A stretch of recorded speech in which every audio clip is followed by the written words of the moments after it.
দ্বিতীয় দফার ভোট যতই এগিয়ে আসছে, রাজনৈতিক পারদ ততই বাড়ছে চোপড়া বিধানসভায়।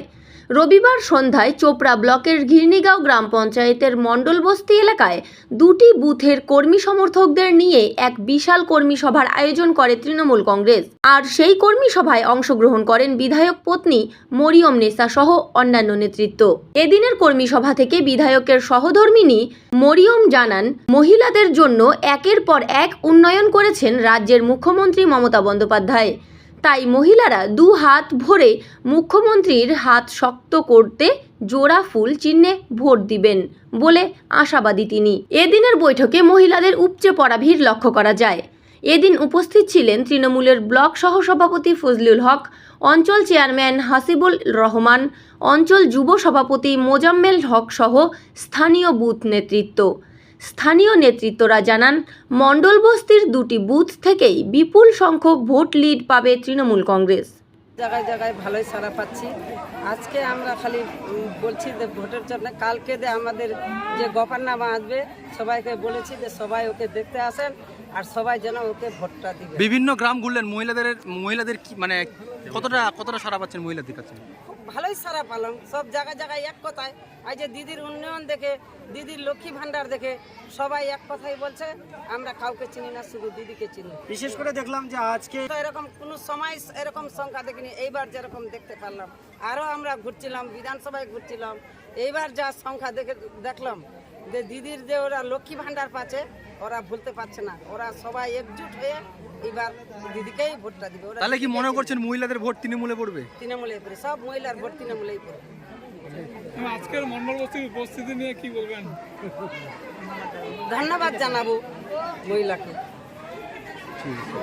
আজকে মণ্ডলবস্তি আমাদের দুটো বুথ নিয়ে একটা কর্মী সভা হচ্ছে, কিন্তু কর্মী সভাটা আমাদের এমন পরিস্থিতি হয়েছে জনসভায় পরিণত হয়েছে। কারণ মা বোনরা এবং এখানকার গ্রামের সমস্ত জনগণ এখানে এসেছে, তাদের দেখা যাচ্ছে একটা কর্মী সভায় সেটা জনসভায় পরিণত হয়েছে।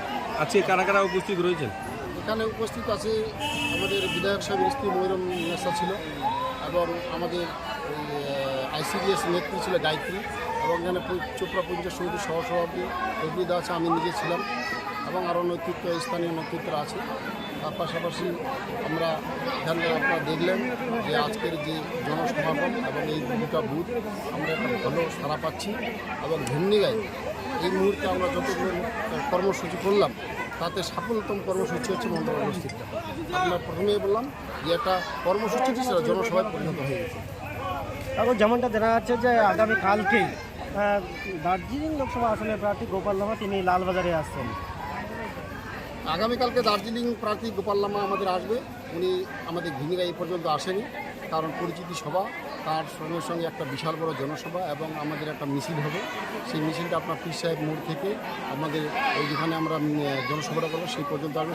সঙ্গে বিধায়ক সাহেব থাকবেন এবং আমাদের প্রার্থী থাকবেন সামনে, তাকে নিয়ে আমরা একটা বিরাট বড় রোড শো এবং মিছিল করব। কালকের জনসভার জন্য মানুষদের কি আহ্বান, কি বলবেন? কালকে জনসভার জন্য আমরা বিশেষ করে ঘিরনিগাঁ আমরা যা প্রস্তুতি নিয়েছি, 8 থেকে 10,000 লোক আমরা ঘিরনিগাঁ থেকে দেব, সেই টার্গেট নিয়ে আমরা নেমেছি মাঠে। এবং যে বর্তমানে আমরা যতগুলো কর্মসূচি করছি সবগুলো কর্মসূচি হচ্ছে যে আগামীকালকের জনসভার একটা প্রচার, তার সঙ্গে সঙ্গে নির্বাচনের প্রচার, এই সমস্ত নিয়ে আমাদের কর্মসূচি চলছে।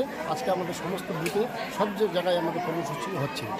এই টোটাল কটি অঞ্চল মিলে কালকের জনসভা? মূলত ঘিরনিগাঁও অঞ্চল থাকবে, পাশাপাশি দাসপাড়া অঞ্চল একটা সাপোর্ট করবে, চুটিয়াকর কিছুটা আসবে, এবং ওই আপনার লক্ষ্মীপুরে 7-8টা বুথ আমাদের এখানে আসবে, কিন্তু পাশাপাশি করতেছে, তাই জন্য তারাও কিছুটা সাপোর্ট করবে। ঠিক আছে। আমাদের ইলেকশন পারপাস কর্মসূচি, আমাদের তো 26 তারিখে ভোট আছে, তো ওই নিয়ে আমাদের একটা মানে মিটিং হচ্ছে। কালকে আমাদের আবার জনসভা আছে, এটা নিয়ে আজকে আপনাদের গ্রামে দেখা যাচ্ছে যে জনজোয়ার, কী বলবেন? হ্যাঁ অবশ্যই আমাদের গ্রামে জনজোয়ার। আমাদের বিরোধী বলে কিছু নেই, আমাদের গ্রামে বিরোধী শূন্য। আমাদের গ্রামে বিরোধী শূন্য আছে, আমাদের গ্রামে জনজোয়ার হবে 100%। কত শতাংশ ভোট করতে পারে আপনাদের গ্রাম থেকে? আমাদের এখানে 95। যুবদের কি বার্তা দিবেন? যুবদের আমি অবশ্যই বার্তা দিব, যুবরা যে আছে অন্যান্য গ্রামের যুব ভাইয়েরা আছে তাদেরকে বার্তা এটাই দিব যেন সবাই সংগঠন ঠিক করে এই যে মোদির বিরুদ্ধে, বিজেপির বিরুদ্ধে আমাদের একসঙ্গে লড়তে হবে। যুবরাই আমরা শক্তি, যুব থাকলে সব কিছু, যুবই আগে থাকবে। আমরা ওই জন্য যুবদের ভোট বলবো যে যুবরা যেন সর্বমতায় পরীক্ষা করে। আপনার নাম? আমার নাম মুজাম্মেল হক, কোন দায়িত্বে আছেন? অঞ্চল যুব প্রেসিডেন্ট।